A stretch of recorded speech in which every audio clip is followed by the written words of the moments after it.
and welcome to a new episode of our program, The Daily Debates, Monday evening. I'm Yasmin Bakir, and tonight we're going to be talking about Egypt and China, who have always been reported to be supportive to each other on all levels, specifically during the past 65 years. So there's 65 years, and we're celebrating the anniversary of the Egyptian-Chinese relations. We've seen, specifically during President Abdel Fattah al-Sisi presidency, very strong supportive ties. That is very obvious. A lot of Chinese investments.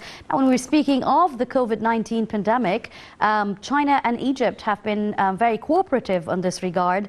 Maybe also we're going to shortly read your top stories and what's heading the news this evening. And the most important part of it is, of course, the Chinese vaccinations that are going to be established and manufactured rather here in Egypt. We're also going to be shedding light and reflecting on the Chinese economic perspective and being the second sole economic power today. We're going to talk about, also this comes in light of the 100th anniversary of the founding of the Communist Party in China. So the whole idea of the Chinese-Egyptian relationship and how it has expanded during the past 65 years is really what we're going to be shedding light on this evening. And to discuss further on this issue, I'm very much delighted to have joining me in the studio this evening Dr. Nabil Abdel Mawla, who is a professor of projects and international trade.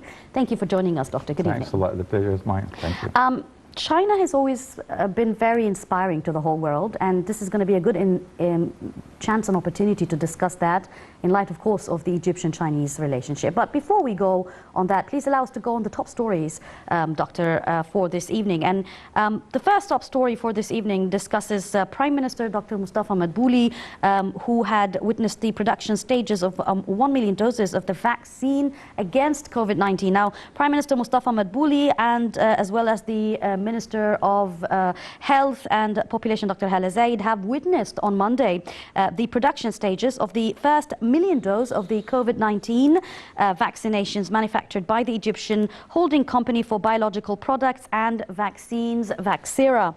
Now, Madbouli had added in a press conference that Egypt's daily production for COVID-19 vaccines currently is 300,000 doses, and that the government is discussing with China on doubling the imported raw materials to raise the country's daily production to 600,000 doses. Now, the Prime Minister also noted that it was necessary for Egypt to have the capability to produce COVID-19 vaccines in order to protect against the citizens against the virus. And of course, Madbouli did explain that Egypt had managed to, handle the coronavirus crises very carefully during the past period. He also did note that Egypt has sought state of the outbreak of COVID-19 pandemic to possess potentials, enabling it to manufacture vaccines against the virus focally.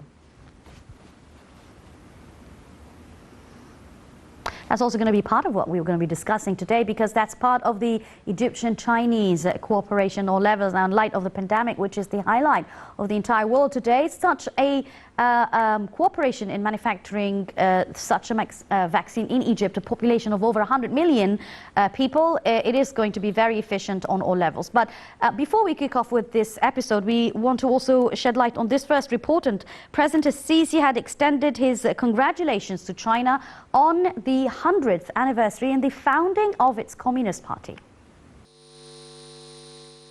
President Abdel Fattah al-Sisi extended his congratulations to Chinese President Xi Jinping on the 100th anniversary of the founding of the Communist Party of China.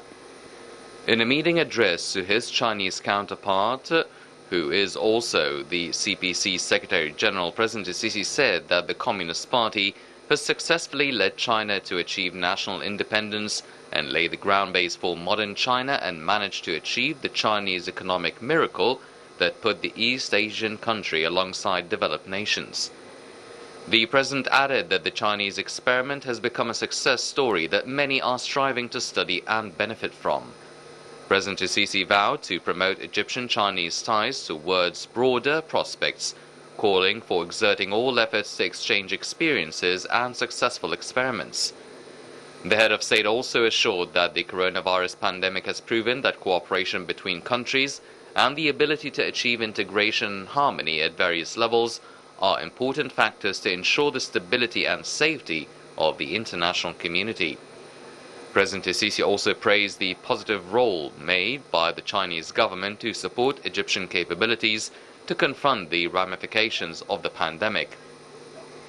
He noted that the First National Congress of the Communist Party of China in 1921 corresponded to the Egyptian Revolution on July 23 of 1952, which laid the foundations for the directions of the modern Egyptian state and the elimination of colonialism in Egypt, and supported all liberation movements in the African continent.